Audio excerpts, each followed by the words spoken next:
네, 오늘 제목은 기쁨의 삶입니다. 우리 함께 기도하겠습니다. 내가 보지 못하는 것을 내게 보여주소서. 내가 알지 못하는 것을 내게 가르쳐 주소서. 하나님이 나를 위해 예비해 놓으신 것을 위해 나를 준비시켜 주소서. 아멘. 올해 우리 교회 표어는 무엇입니까? 성령님과 함께. 갈라디아서 5장 25절. 만일 우리가 성령으로 살면 또한 성령으로 행할지니.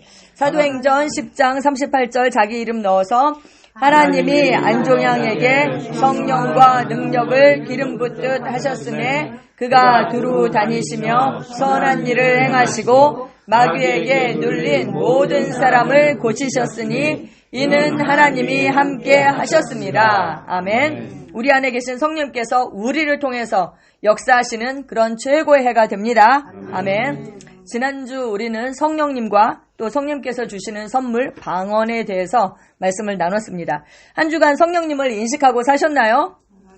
아멘. 네, 방언 기도의 능력을 인식하고 방언으로 기도하셨나요? 아멘. 대답 안 하시는 분들 계십니다.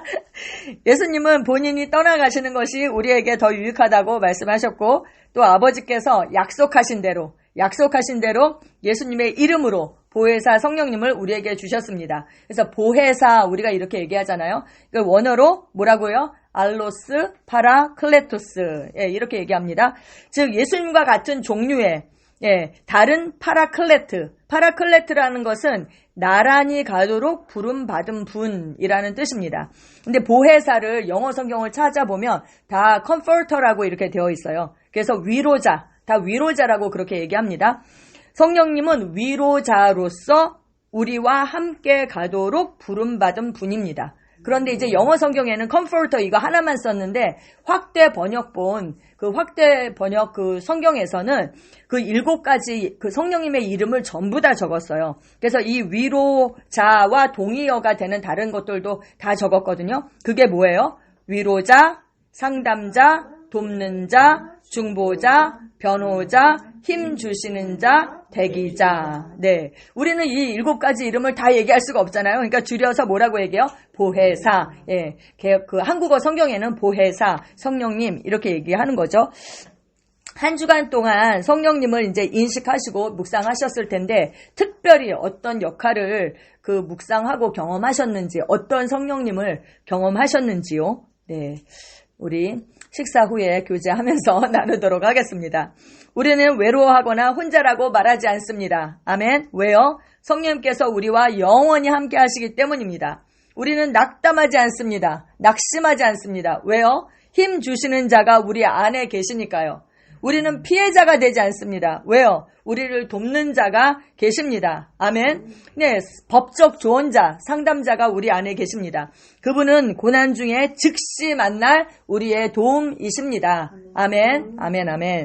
네, 성령님이 어떤 분이신지 여러분 삶에서 경험하고 그분을 이렇게 고백하는 그런 우리가 되기를 축복합니다. 이 성령님께서 우리에게 주시는 선물, 바로 방언입니다. 방언은 성령 침례와 함께 주어지는 선물입니다. 이 선물을 받았으면 어떻게 해야 돼요? 귀하게 여겨야 되죠. 그리고 잘 사용하는 것이 주신 분을 기쁘게 하는 거죠. 내가 너무너무 소중한 선물을 줬는데 이 선물을 사용하지 않고 그냥 구석에 처박아 놓거나 이거 나 필요하지 않아 그리고 다른 사람을 줘버리거나 그렇게 하면 준 사람이 좀 그럴 거 아니에요. 너무 소중한 걸 줬으면 어떻게 해야 돼요? 귀하게 여겨야죠.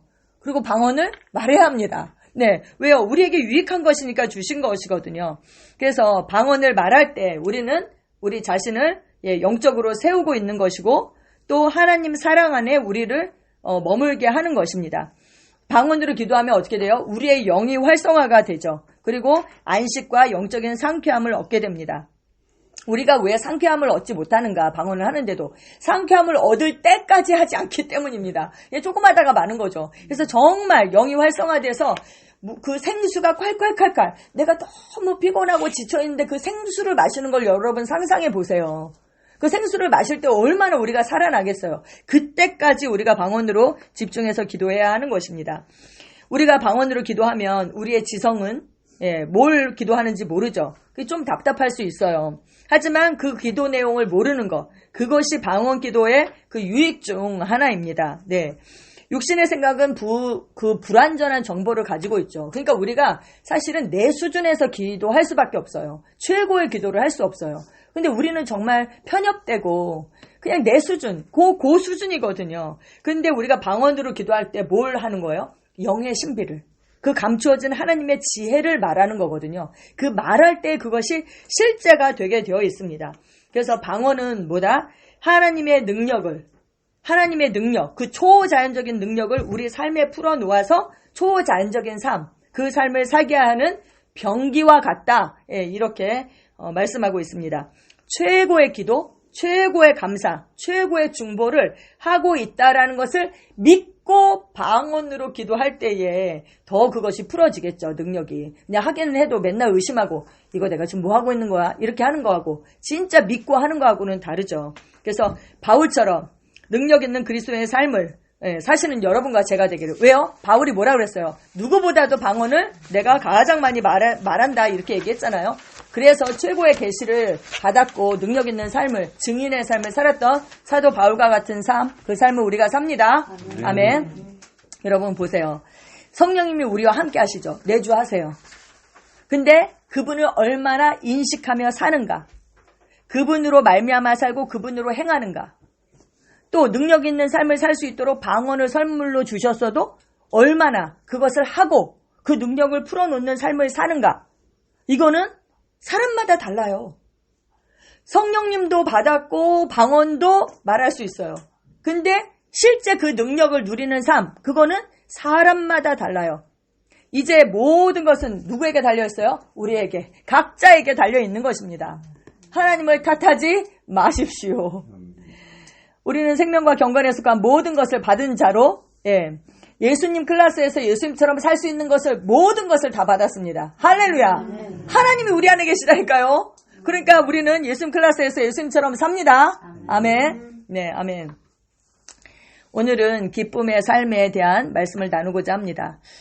우리가 구원을 받았어도 실제 그 구원의 유익을 누려야 하잖아요. 근데 구원받았는데 그 유익을 못 누리고 사는 사람들도 있어요.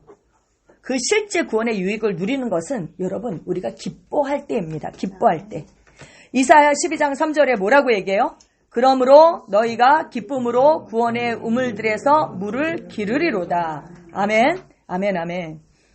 우물이 있어요. 물이 있어요. 근데 두레박이 없어요. 그러면 그 물을 어떻게 마셔요? 그림의 떡이죠. 근데 그 두레박의 역할을 하는 것이 무엇이다? 기쁨. 기쁨으로 그 물을 기른다는 거예요. 그래서 내가 그걸 마시죠. 그리고 주변에 마시고 싶어 하는 사람들이 있으면 그 사람들에게 다 나눠줄 수 있겠죠. 그런데 문제는 뭐다? 이렇게 뭐 기뻐할 수 있으면 좋은데 환경이나 상황이, 또 어떤 사람이 우리의 기쁨을 빼앗아가서 그 구원의 유익을 누리지 못하게 하는 것이죠. 네, 구원의 유익을 누리지 못하게 하는 것, 결국은 배후에 누가 하는 거예요? 사단이 하는 것이죠. 여러분, 제가 어떤 글을 봤어요. 전에도 한번 인용한 적이 있는데, 삼감, 삼불. 삼감, 뭐예요? 감사, 감동, 감탄. 형통한 삶을 살려면 이거를 해야 된대요. 감사, 감동, 감탄. 그리고 삼불. 삼불이 뭐예요? 불평, 불만, 불안. 불안은 다시 말하면 이제 두려움이죠. 두려움. 예, 두려움의 영은 하나님으로부터 오지 않았죠. 여러분, 어떤 삶을 살고 계세요? 삼감하는 삶을 살고 계십니까? 아멘. 아멘, 아멘, 아멘. 저는요, 이 집에 살면서 감사한 것이 정말 너무 많지만 그 중에 하나는 감탄이에요, 감탄. 왜냐하면 제가 정말 하루에 몇 번이나 감탄하거든요. 요 복도를 문을 딱 열고 나가잖아요. 그러면 저 북한산이 보이잖아요. 집으로 들어올 때 또 북한산이 보이잖아요. 어머, 너무 아름다워. 야, 사라야, 나와. 맨날 사진을 진짜 맨날 찍었어요, 처음에는. 진짜 너무 아름다워요. 특히 노을을 질 때 저쪽에서부터 노을이 싹 지거든요. 그리고 요 앞에 아파트에서 이렇게 내려다보면 여기 나무가 계절이 바뀌는 게 쫙 보여요. 진짜 너무 아름다워요. 여기서도 맨날 그 나무가 이렇게 변하는 거 사진을 찍거든요. 감탄해요. 이 감탄. 네. 감사, 감동, 감탄. 이런 것이 우리의 삶에 있어야 하는 거죠. 근데 제가 이 자기 개발하는 사람들, 뭐 그런 강의들이 많잖아요. 동기부여하고. 그런 사람들도 이렇게 얘기해요. 부자들에게 있는 것이 삼감이래요. 예, 감사, 감동, 감탄. 예, 형통한 삶을 사는 사람들. 그런데 가난하고 불통하는 사람들의 삶에는 뭐가 있어요? 삼불이 있대요. 불평, 불만, 불안. 근데 우리가 그렇게 생각할 수 있잖아요. 아니, 나도 돈이 많아봐. 맨날 감사하지. 가난하니까 불평, 불만하지. 그리고 돈이 없으니까 미래에 대해서 불안할 거 아니에요. 그래서 가난하기 때문에 불평, 불만, 불안하다라고 생각할 수도 있지만 어쩌면 여러분 그 사람들의 이런 태도, 그런 태도가 그런 삶을 창조하고 있지는 않을까요? 지금은 과학이 발달해서 양자 물리학에서 그걸 증명해주고 있어요. 하나님의 말씀이 진리라는 것. 감사할 때 기적이 오게 돼 있거든요. 감사할 때. 근데 여러분 거듭나지 않은 사람이 그런 삶을 사는 거는 그렇다 쳐요. 예? 그런데 거듭났어요. 우리는. 거듭났는데 불평, 불만, 두려움, 불안 이런 태도로 산다면 나는 거듭나서 하나님의 자녀가 되었는데 그러면은 그 사람의 삶은 어떻게 될까요? 거듭났는데 불평, 불만, 불안한 거예요. 그러면 거듭나서 이미 합법적으로는 모든 것을 가졌죠. 하나님의 자녀니까. 우주 만물의 주인이 내 아버지라니까요. 그런데 실제 그 유익을 누릴 수가 없는 거예요. 예. 그 구원의 우물들에서 물을 기르는 거. 기쁨. 감사할 때 기쁨이 있죠. 불평, 불만하는데 무슨 기쁨이 있겠어요. 네, 그렇죠. 여러분, 우리는요, 속량받고 거듭난 우리는 어떤 상황에서도 기뻐할 수 있습니다. 아멘? 왜요? 우리에게 영원한 기쁨이 있다. 성경은 그렇게 말씀하고 있어요. 이사야 35장 10절 시작. 여호와의 속량함을 받은 자들이 돌아오되 노래하며 시온에 이르러 그들의 머리 위에 영영한 희락을 띠고 기쁨과 즐거움을 얻으리니 슬픔과 탄식이 사라지리로다. 아멘. 우리는 속량 받았죠.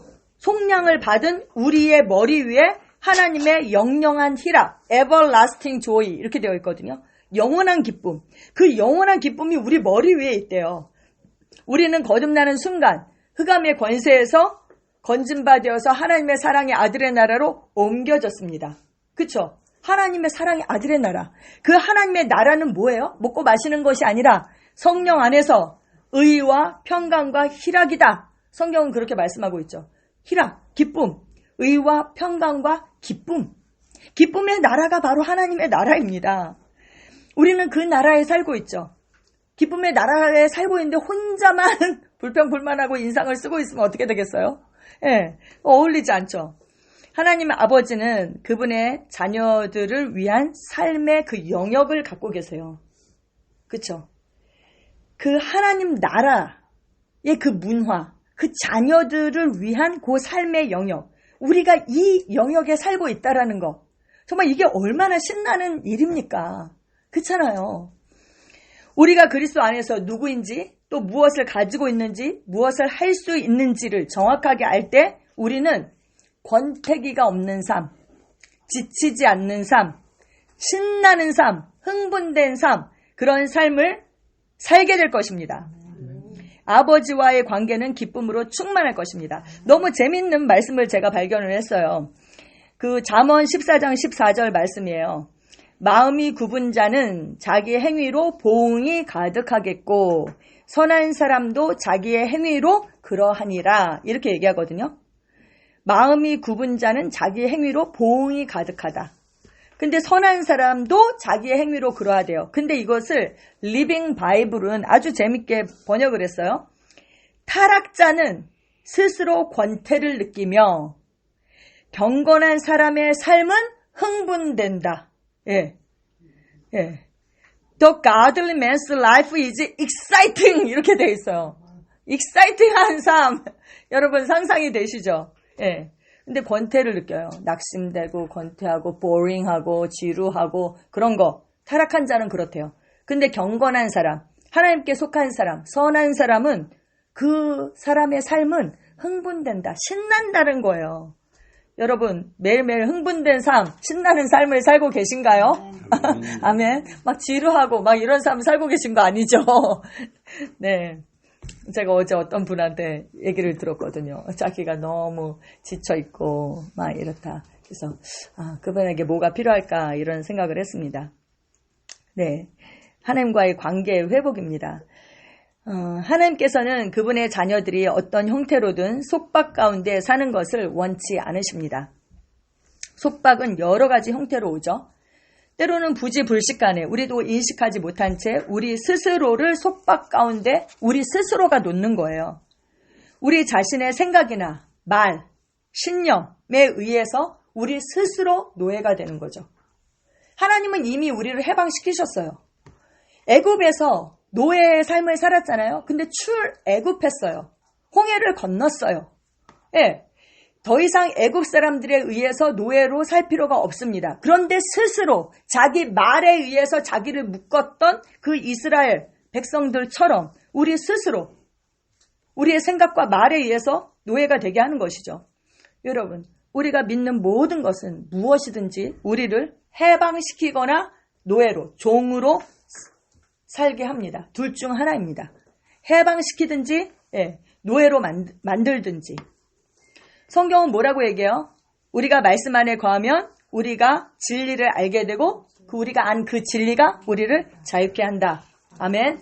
요한복음 8장 31절 32절 말씀 외우시죠. 시작. 너희가 내 말에 거하면 참으로 내 제자가 되고 진리를 알지니 진리가 너희를 자유케 하리라. 아멘. 진리이신 예수 그리스도께서 이미 우리를 해방하셨습니다. 자유케 하셨습니다. 그리고 진리이신 하나님의 말씀이 날마다 우리를 자유케 합니다. 아멘. 그리고 진리의 영이신 그 성령님께서 계신 곳에 뭐가 있어요? 자유가 있습니다. 자유가 있습니다. 여러분, 거듭나기 전에 우리는 어떤 사람이었습니까? 에베소서 2장 12절에서 13절에 말씀합니다. 시작. 그때 너희는 그리스도 밖에 있었고 이스라엘 나라 밖의 사람이라. 약속의 언약들에 대하여는 외인이요 세상에서 소망이 없고 하나님도 없는 자이더니 이제는 전에 멀리 있던 너희가 그리스도 예수 안에서 그리스도의 피로 가까워졌느니라. 네, 우리는 전에 정말 관계가 없는 그런 사람들이었습니다. 하나님과 관계를 맺을 수도 없었죠. 하지만 모든 것이 변했습니다. 이제 우리는 하나님의 자녀가 되었습니다. 예, 그분의 생명을 가진 하나님의 자녀, 그분의 가족, 가문, 그리고 그분의 백성이 되었습니다. 자신과 예수님을 동일시하는 사람은 누구든지 이제 하나님의 자녀로 거듭나게 됩니다. 아멘. 우리는 거듭났죠. 이 사실만으로도 우리는 영원히 기뻐하기에 충분하죠. 네. 사도 요한은 우리에게 얘기했어요. 보라, 아버지께서 어떠한 사랑을 우리에게 베푸사 하나님의 자녀라 일컬음을 받게 하셨는가. 아멘, 아멘. 그분의 아버지 되심. 그쵸? 우리가 그분의 자녀가 되었다라는 거. 또 그 아버지께서 우리를 얼마나 사랑하시는지를 알게 된다면 항상 기쁨으로 충만할 것입니다. 아멘. 우리가 가는 곳마다 하나님의 사랑이 우리를 따라다닙니다. 우리는 실로 기쁨으로 충만할 그 이유를 가지고 있습니다. 아멘. 그러면 어떻게 그 사랑 안에 거하는가? 여러분, 하나님 사랑 안에 거하고 싶으시죠? 예. 근데 성경은 말씀해요. 예, 여기 뭐죠? 요한복음 15장 10절에서 12절 시작. 내가 아버지의 계명을 지켜 그의 사랑 안에 거하는 것 같이 너희도 내 계명을 지키면 내 사랑 안에 거하라. 내가 이것을 너희에게 이름은 내 기쁨이 너희 안에 있어 너희 기쁨을 충만하게 하려 함이라. 내 계명은 곧 내가 너희를 사랑한 것 같이 너희도 서로 사랑하라 하는 이것이니라. 아멘. 사랑 안에 거하는 거. 하나님은 사랑이시죠? 그러니까 사랑 안에 거하는 것이 곧 하나님 안에 거하는 거거든요. 근데 말씀이 곧 하나님이시거든요. 그러니까 말씀 안에 거하는 것. 예, 말씀을 지키는 것. 말씀을 안에 거하는 것. 그것이 곧 사랑 안에 거하는 것입니다. 예수님도 그렇게 말씀하셨어요. 계명을 지켜서 그의 사랑 안에 거하는 것처럼 너희도 그렇게 하라는 거예요. 너희도 말씀을 지키는 것, 내 계명을 지키는 것이 나를 사랑하는 것이다. 이렇게 얘기해요. 그런데 이것을 알려주는 이유가 뭐라고요? 나의 기쁨이 너희 안에 있어. 너희 기쁨을 충만하게 하려고 내가 이것을 너에게 일러준다. 이렇게 얘기하면서 내 계명을 지켜. 근데 그 계명은 뭐예요? 서로 사랑하는 것. 아멘. 여러분 생각을 해보세요. 아니 미워할 때 기쁨이 있겠어요? 사랑할 때 기쁨이 있겠어요? 그리고 부모된 입장에서 저는 자식이 없지만 가난해도요 정말 자식들이 화목하고 사이가 좋잖아요. 그럼 부모가 기쁘죠.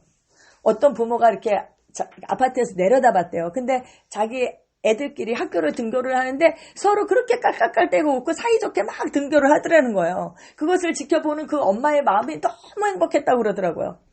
근데 형제끼리 맨날 싸워. 그러면 부모가 좌불 안석인 거죠. 그쵸? 그러니까 우리가 형제잖아요. 그리스도 안에서. 그러니까 우리가 서로 사랑하는 거. 정말 이거를 하나님께서 얼마나 기뻐하시겠어요? 서로 사랑해. 예, 그것이 내 계명이야. 그렇게 할 때 내 기쁨이 너희 안에 있어서 너희 기쁨이 충만하게 된다. 이렇게 말씀하고 있습니다.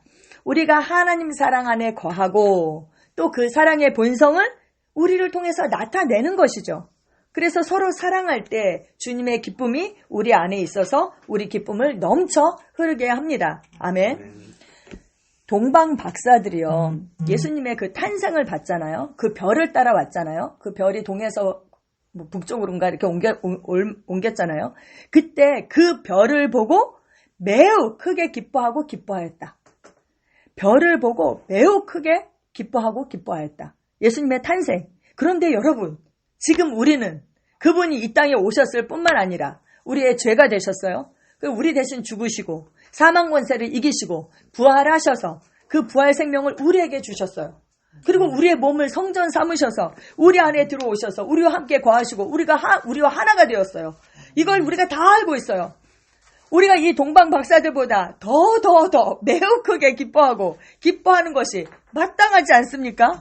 아멘. 우리는 그분이 오신 것만으로도 이렇게 기뻐할 수 있다면 우리는 그분이 왜 오셨는지도 알고 그 오신 목적이 이미 성취된 그 시대에 우리가 살고 있잖아요.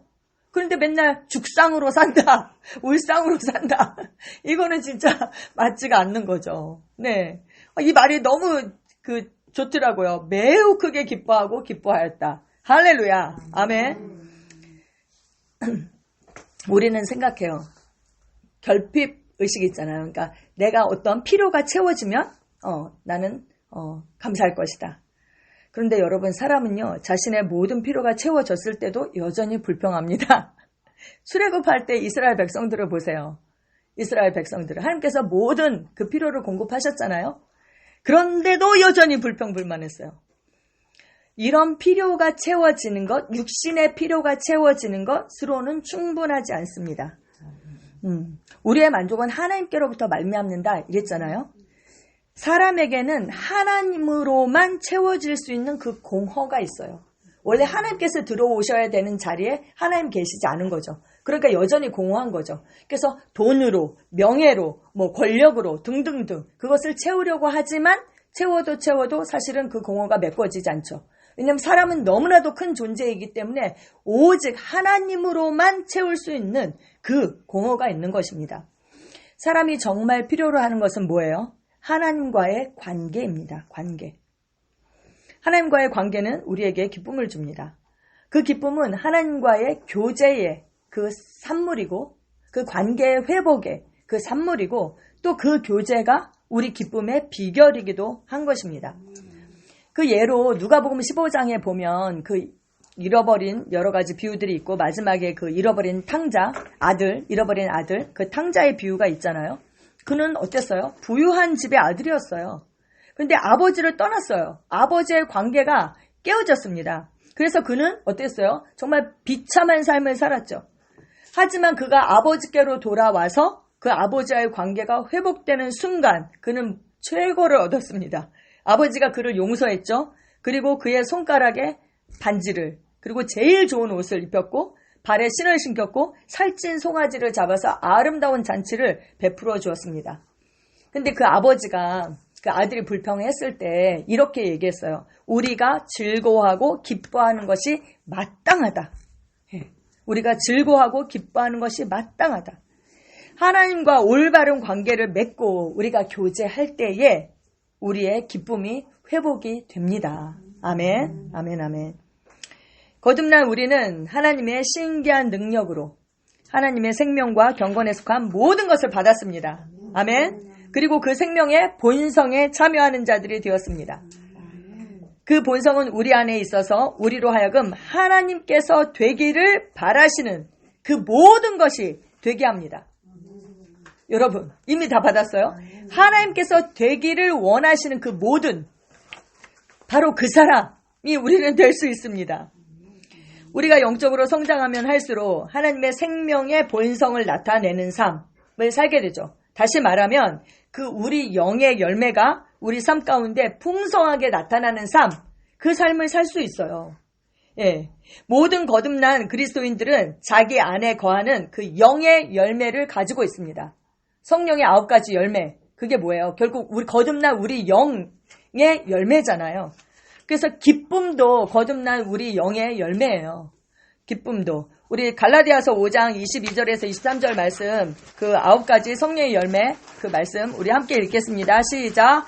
오직 성령의 열매는 사랑과 희락과 화평과 오래 참음과 자비와 양선과 충성과 온유와 절제니 이 같은 것을 금지할 법이 없느니라. 아멘. 여기는 이제 성령의 열매다 이랬지만 성령님이 열매를 맺는 것이 아니라 열매는 가지에 맺히잖아요. 가지. 그러니까 그 영의 열매를 거듭난 우리의 영이 이미 가지고 있는 것이죠. 예, 그것이 우리를 통해서 이제 맺히게 되는 것이죠. 우리에게 여기 보면 사랑과 희락, 두 번째가 희락이에요. 기쁨. 그래서 우리 영에 이미 그 기쁨의 영을 우리가 가지고 있습니다. 하나님의 본성을 드러나는데 필요한 모든 것을 우리가 이미 가지고 있다라는 거예요. 그래서 우리가 할 일은 뭐예요? 그 재창조된 우리의 영, 거듭난 영이 지배하도록 허락하는 것. 그것을 우리가 하는 것이죠. 그 영은 주와 합하여 한 영이 되었습니다. 포도나무와 가지는 하나죠. 하나. 예. 이제 우리는 기쁨의 영이 우리 안에 이미 있다라는 그 지식이 왔죠. 첫 번째. 그리고 지식이 왔다면 우리 안에 그것이 있다라는 것을 어떻게 해야 돼요? 인식해야 되죠. 그리고 기회가 왔을 때 그것을 어떻게 해요? 선택해야 되죠. 선택하고 행하는 것, 풀어놓으면 되는 것입니다. 할렐루야. 지식이 왔고 그러면 그것이 내 안에 있다는 것을 인식하고 그리고 기회가 왔을 때 그것을 선택하고 행한다. 할렐루야. 영은 선택할 수 있습니다. 여러분. 기뻐할지 슬퍼할지 분노할지 우리가 선택할 수 있습니다. 어떤 자극이 올 때 어떻게 반응할지 우리가 선택할 수 있어요. 심지어 우리는 시험을 당할 때도 온전히 기쁘게 여길 수 있습니다. 아멘? 시험 자체를 기뻐하려는 게 아니에요. 어떤 고난 자체를 기뻐하려는 게 아니에요. 그런 상황에도 불구하고 그 문제 가운데도 불구하고 하나님을 찬양한다라는 뜻이죠. 기뻐한다라는 뜻이죠. 왜요? 왜요? 야고보서는 말씀하고 있죠. 우리의 믿음의 시련이 몰라요? 인내를 낳고 그 인내가 우리를 온전한 사람으로 성숙하게 하고 구비하여 모든 일에 조금도 부족함이 없는 사람이 되게 한다. 할렐루야. 그 어떤 일이나 사람도 우리에게 피해를 주거나 우리가 패배자가 되게 할 수 없습니다. 그런데 왜 피해를 보고 패배자가 되느냐? 우리가 잘못 반응하기 때문이죠.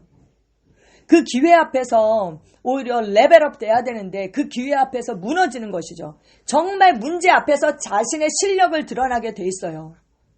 문제 앞에서. 그러니까 믿음을 발휘할 수 있는 너무 좋은 기회입니다. 할렐루야. 네. 모든 것을 합력해서 결국 우리에게 유리하게 작동될 수밖에 없습니다. 기적은 언제 오느냐? 우리가 육신의 눈으로 보고 그냥 육신적으로 반응할 때 일어나는 것이 아니라 어떻게 돼요? 영으로 보는 거죠. 심령으로 보고 그렇게 믿을 때 일어나는 것입니다. 아멘. 하나님의 말씀이 오면 어떻게 해야 돼요? 항상 기뻐하라. 우리는 어떤 상황에서도 기쁨을 선택할 수 있습니다. 라고 하면 그대로 받아서 그렇게 행하는 것. 그것이 믿는 것이죠. 그대로 받아들이는 것. 그것이 믿는 것입니다. 그런데 이렇게 반응할 수 있어요. 자기가 내 상황 대보라지? 힘든 상황 가운데서 어떻게 기뻐할 수 있어요? 누구는 뭐 기뻐하고 싶지 않아서 기뻐 안 하나? 이렇게 속으로 생각하신 분 없죠? 예, 그렇게 반문할 수 있죠. 하지만 여러분, 진리는 뭐라고 얘기합니까? 이건 저의 말이 아니에요. 재창조된 우리의 영은 항상 기뻐할 수 있습니다. 아멘. 말씀이 이렇게 말합니다. 데살로니가 전서 5장 16절 항상 기뻐하라. 아멘. 다시 한번 항상 기뻐하라. 그리고 빌립보서 4장 4절 주 안에서 항상 기뻐하라. 내가 다시 말하노니 기뻐하라. 아멘. 주 안에서 항상 기뻐하라. 내가 다시 말하노니 기뻐하라. 여러분, 이건 명령이에요. 할 수 있으니까 명령하신 거죠. 아니, 이 빌립보서 4장 4절을 언제 적은 거예요? 바울과 실라가 감옥에 있을 때, 그 깜깜하고 어둡고 깊은 그 감옥에 있을 때 말한 거잖아요. 주 안에서 항상 기뻐하라. 내가 다시 말하노니 기뻐하라. 아니, 사도 바울보다 더 심각한 상황에 있는 분이 있습니까? 억울하게 매 맞았습니까? 없죠. 감옥에 있던 사도 바울이 이렇게 기뻐할 수 있었다면 당연히 우리는 기뻐할 수 있습니다. 일이 잘 풀릴 때 당연히 기뻐하고 감사해야죠. 근데 일이 잘 풀리지 않을 때도 기뻐하기로 선택하는 것은 나의 하나님이 그 일을 하실 것이다. 예, 그것을 우리가 말하는 것입니다. 이런 영적 분위기에 있을 때 초자연적인 역사가 일어나게 됩니다. 영적 분위기를 만들라. 그거를 이번에 올람 금식기도 학교 오신 강사분이 강조를 하셨어요. 영적 분위기. 예배를 드릴 때도. 그리고 심지어 내 안에도. 말씀을 보고 찬양하는 거, 기도하는 거, 이런 영적 분위기를 만드는 거죠. 그런 영적 분위기 가운데서 성령께서 우리를 통해서 역사하시기가 쉽다라는 거예요. 예. 근데 불평불만하는 거는 영적 분위기가 아니죠. 기적이 일어날 수 있는 그 분위기를 만들어라. 기뻐하고 감사하는 거죠. 또 기쁨은 하나님 임재의 증거입니다. 예. 시편 16편 11절 시작. 주께서 생명의 길을 내게 보이시리니 주의 앞에는 충만한 기쁨이 있고 주의 오른쪽에는 영원한 즐거움이 있나이다. 아멘. 주의 앞에 충만한 기쁨이 있어요. 그 주의 오른쪽에 영원한 즐거움이 있어요. 뭐예요? 주님의 임재를 말하는 거죠. 그 하나님의 임재 안에 충만한 기쁨과 영원한 즐거움이 있습니다. 우리가 늘 하나님의 임재, 다시 말하면 뭐예요? 그분이 나와 함께 하시다. 지금 이곳에 하나님께서 함께 계시다. 그것을 인식할 때 우리가 어떤 상황 가운데서도 기뻐할 수 있죠. 그분이 내 편이고 나의 아버지시고 나를 돌보시는 하나님이시다.